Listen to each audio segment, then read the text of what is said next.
So what would you say your most, I guess, adventurous show would be that you've ever gone to or played at?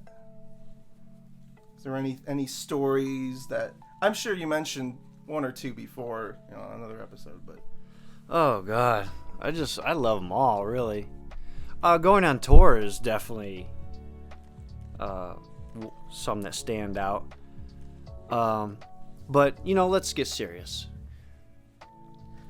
I'd say one that really stands out is one many years ago, almost to the beginning of Stimpy's Revenge, when our original bass player, Nick Wines, was still alive. God rest his soul. Love him still to this day, always will.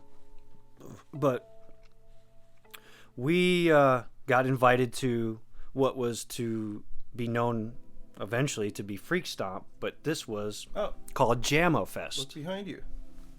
Oh, look at that. Yeah. So before Freak Stomp was Freak Stomp, it was Jammo Fest. Yeah. And so we traveled to Alliance, Ohio.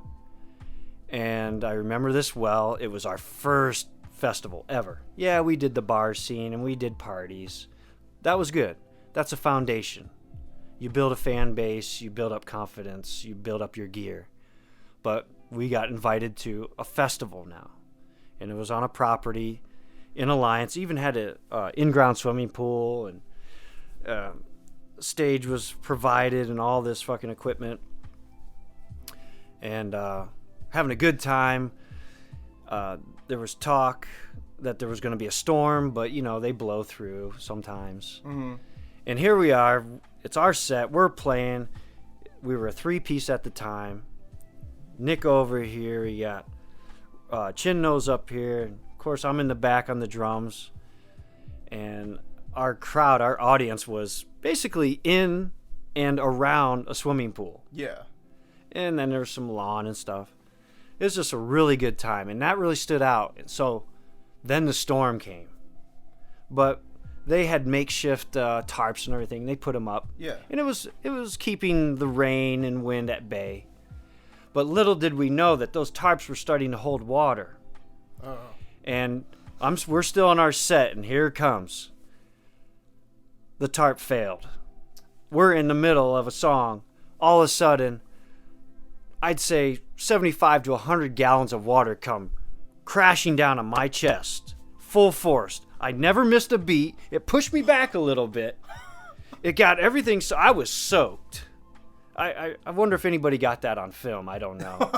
But everybody that was there did see it, and of course my fellow bandmates, and they were just, after the show, we talked about that behind stage, and it's like, you never missed a beat, Cletus. It was a waterfall. It was a waterfall, Holy and it just shit. hit. I felt that force of water.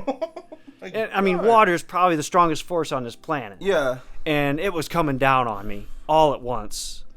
And I just never missed a beat. And just between that, and it was the thrill of our first show, and being able to get through that part, and sharing that with Nick, and all those people, that was probably one of my most memorable shows. But all the shows have great memories, festivals especially. And I'm forming new memories now with Davey, Squires and friends. We've had some really good shows, and traveling a lot, being squished in cars and stuff. Yeah, like that, you were compacted. Oh yeah, but Jammo Fest, that was a good one, and that was put on by Tropodelic and their crew. Back in the day. Back in the day, it was back in the day.